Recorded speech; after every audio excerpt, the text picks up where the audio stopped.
leur spectacle au bord de l'eau à la MC93 à Bobigny.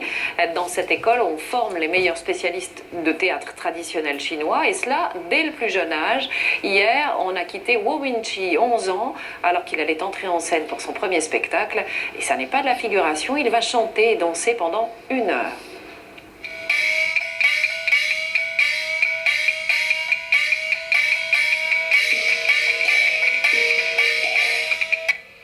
Pendant plus d'1 heure, Guo Mengxi, du haut de ses 11 ans, va occuper la scène.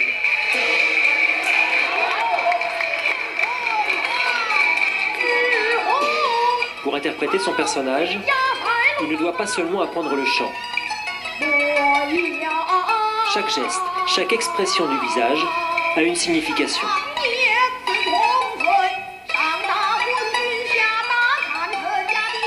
Absolument rien n'est improvisé. Ce n'est qu'un exercice pour les élèves, mais les spectateurs connaisseurs jouent volontiers les critiques spécialisées.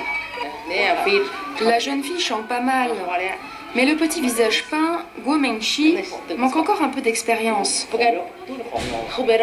Mais ça va venir. Ça va venir, parce qu'il a une bonne voix. Fin de l'exercice. Guo Mengxi et son camarade en oublieraient presque de saluer le public aux côtés de leur professeur.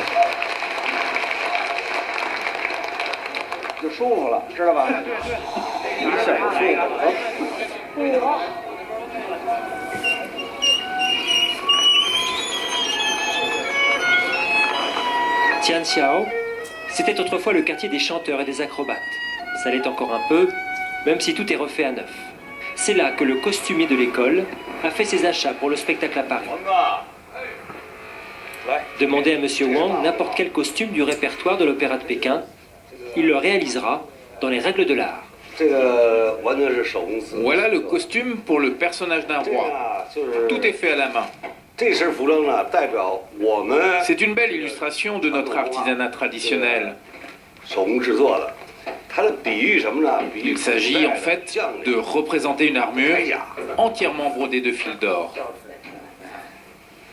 Son épouse ne se fait pas prier pour jouer les modèles. La voici prête pour interpréter « Adieu ma concubine ».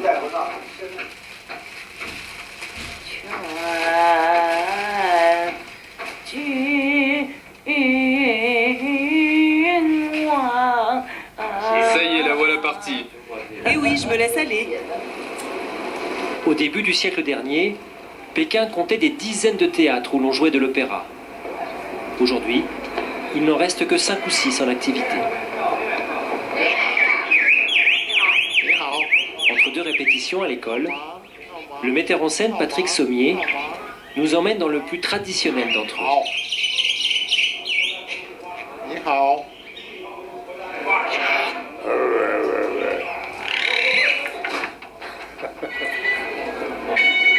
Ici, le spectacle est autant dans la salle que sur les planches,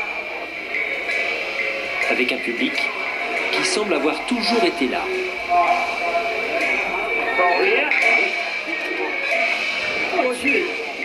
Quand on était jeune, tout le monde venait écouter de l'opéra.